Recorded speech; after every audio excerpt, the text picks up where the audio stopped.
Chairman, members, my name is Rebecca Hibbs. I'm with the Texas Department of Public Safety Driver License Division.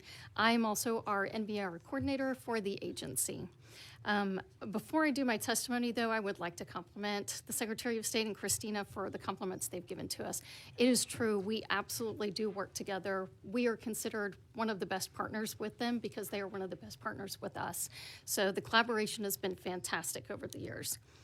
So today what I'd like to do is talk to you about how the Driver License Division offers multiple opportunities for a customer to complete a voter registration application, and I'll also provide an overview of those different opportunities as well as specific information related to our online application process, which I think is of interest today.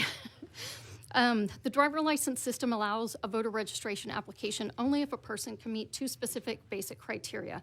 The first is that they must be a U.S. citizen, and the second is that they must be at least 17 years and 10 months old at the time of the transaction. These requirements are actually programmed into our system, and they can't be bypassed by an employee. So if you don't meet those requirements, you don't get presented with the voter questions.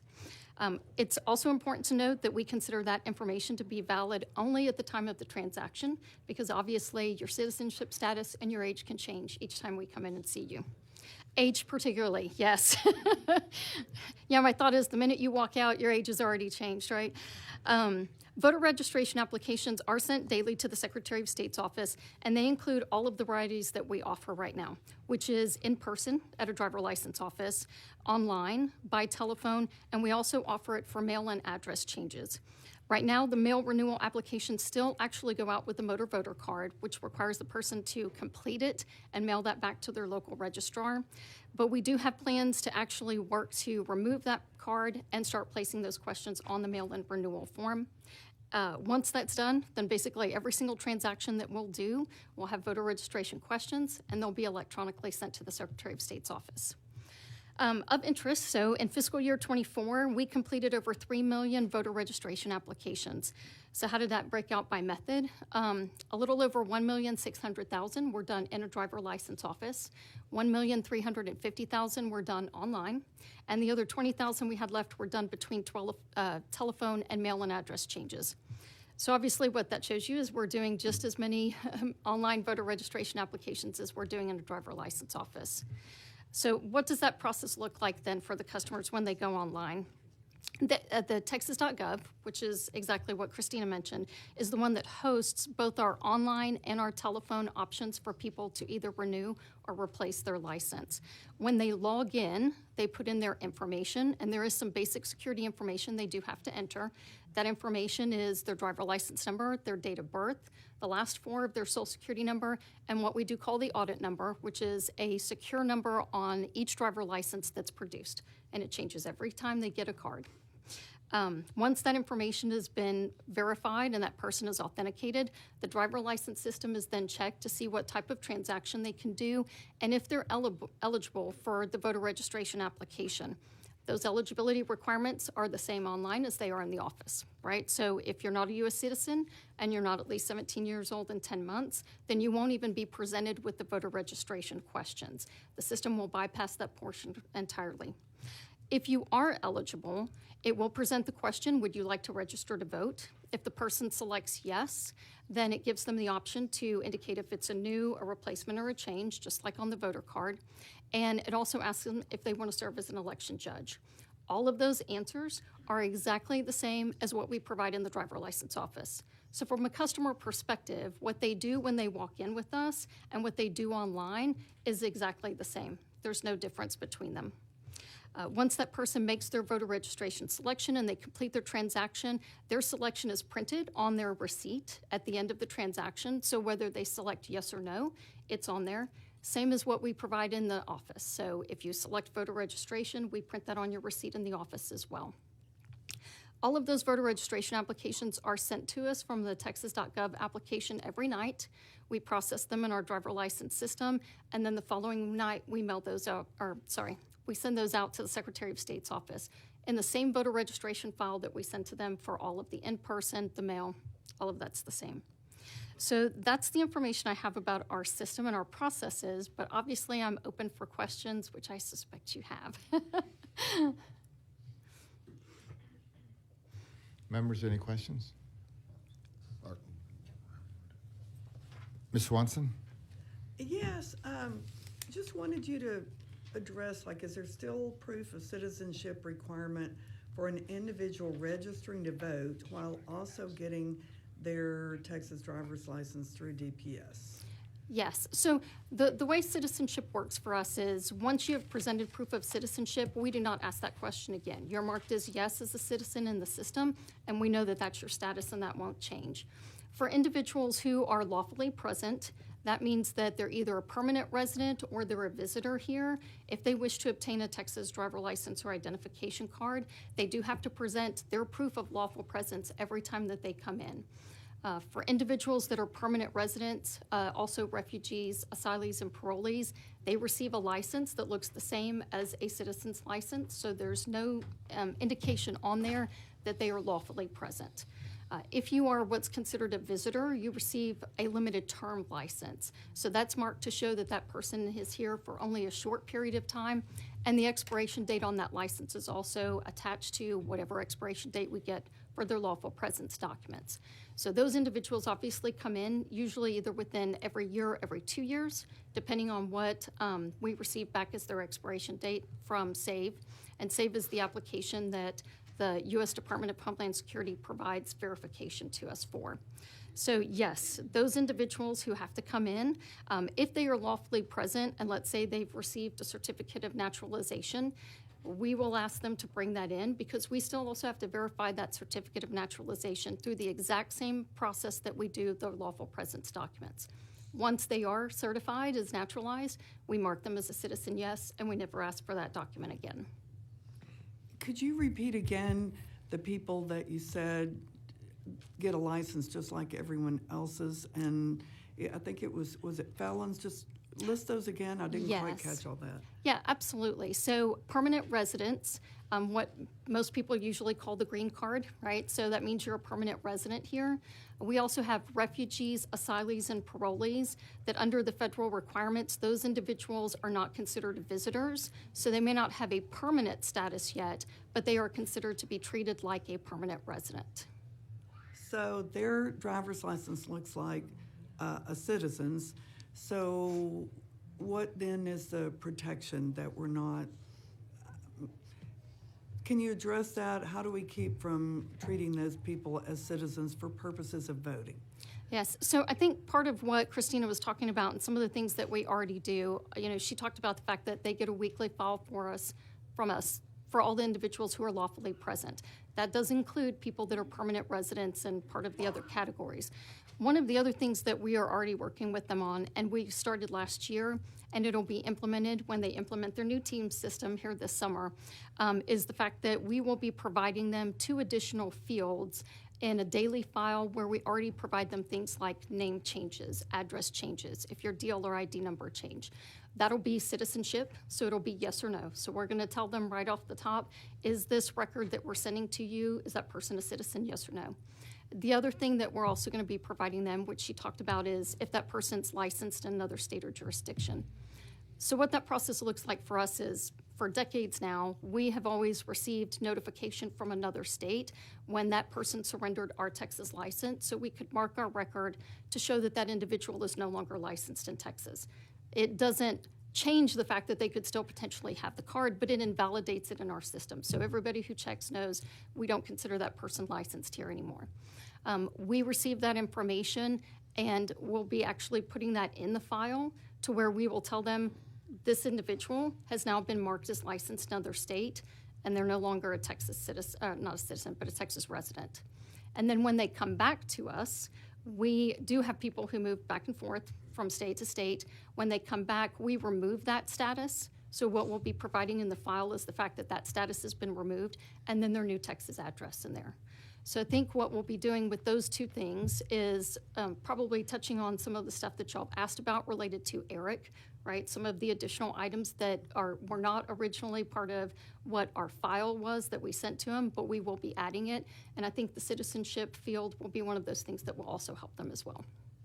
So what about all the people who you sent the information before you had these columns about citizenship and before they got their new system?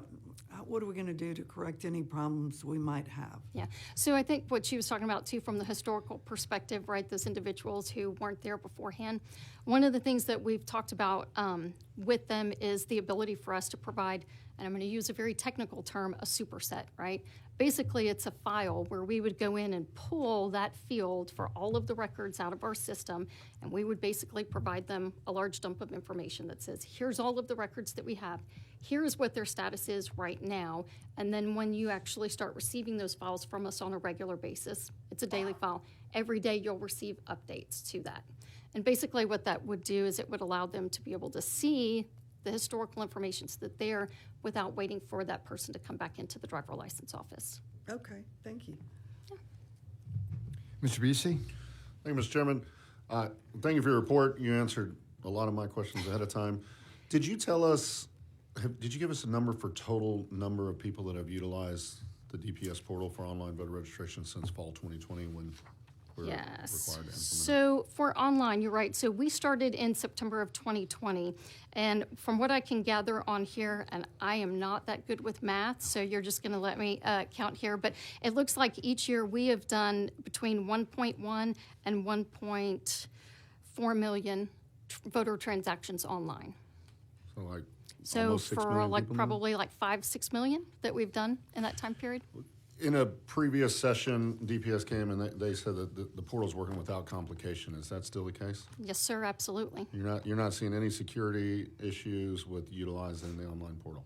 No. As a matter of fact, one of the things that's happened is that we work closely with DIR to ensure that we prevent fraud that's occurring through our online transactions. And they have done a lot of I think they implemented it last May. They did a lot of additional security requirements related to it.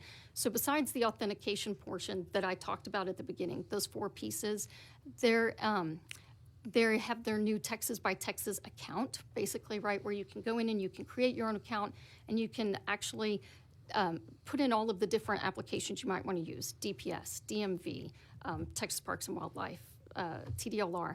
You can put it all in a single account, and they even do additional verifications on there so that when those individuals go in and create that account, we absolutely know that person is secure and they can't go in and change that information and like potentially, use it for fraudulent purposes. So 5 to 6 million Texans have used the DPS portal to register to vote online, Yes, sir. and it's without complication. Absolutely.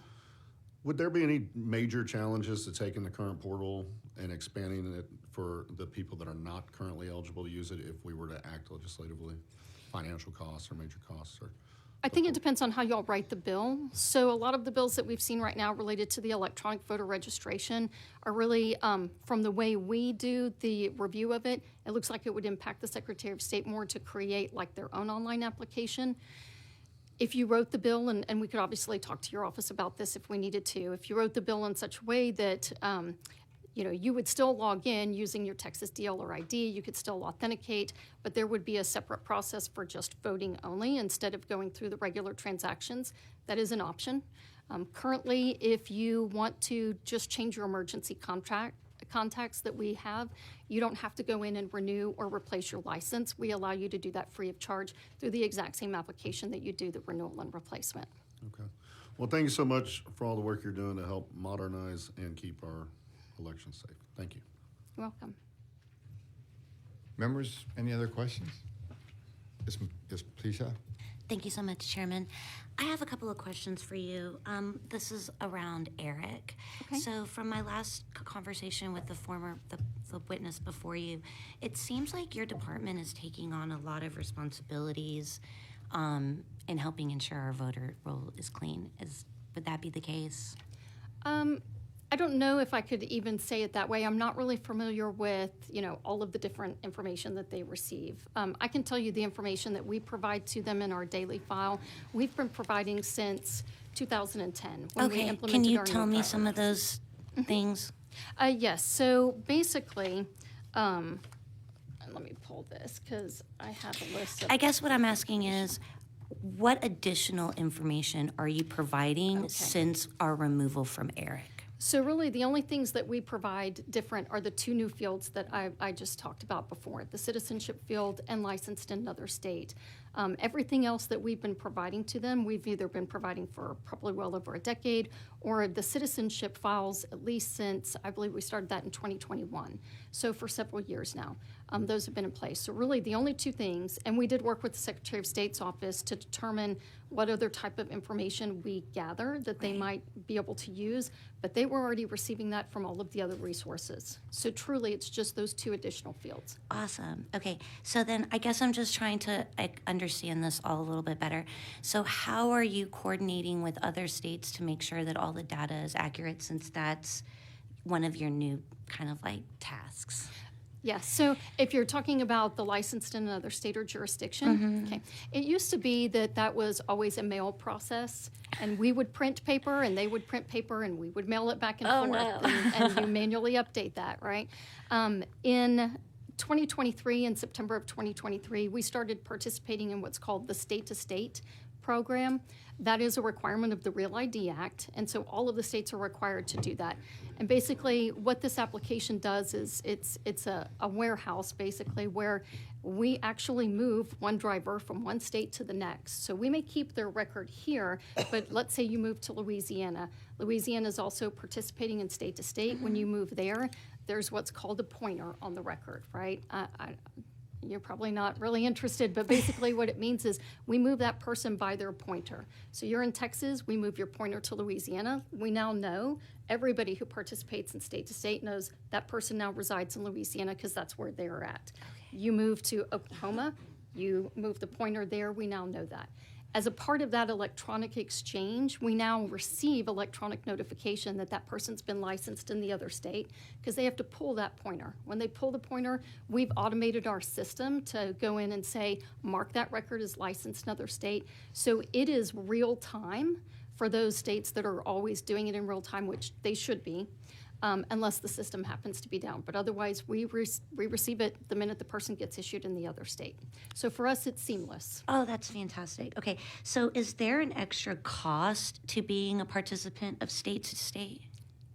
It's a federal program, so yes, ma'am, there is a cost associated with it. okay. But that's something that we've been working with to ensure was within our budget. So there is a cost. If you want to know what those costs are, I can obtain those for you. Yeah, will I don't you know that share off the top that of my with head. me? Yeah. I would like to know what that extra cost is. And I also wanted to know, was there an extra cost that your department had to take on now that you're doing all this extra work, coordinating with different states and providing more information to our Secretary of State's office? So I guess, or is it costing y'all more money? So the cost for doing like the file changes to send to them, that's all in-house, right? We do all of our own development. The department actually has our own programmers. So there really is no cost. We consider this as part of our daily operations. The cost for participating in state to state, yes, there is a cost associated with that, but we had to do that as part of the Real ID Act, which would have been, which was something we were doing even before we had conversations with the Secretary of State's office. So that cost is really more part of ours for the issuance process to make sure that we stay in compliance with the Real ID Act than really what we're doing for Secretary of State. They just basically receive a benefit by us having that information. Okay, thank you so much for your answers. Absolutely. Members, any other questions? Ms. Hibbs, you've been great. Thank you so much. You're welcome. Y'all have a good day. The chair calls Jennifer Doinoff from the Texas Association of Elections Administrators, which going forward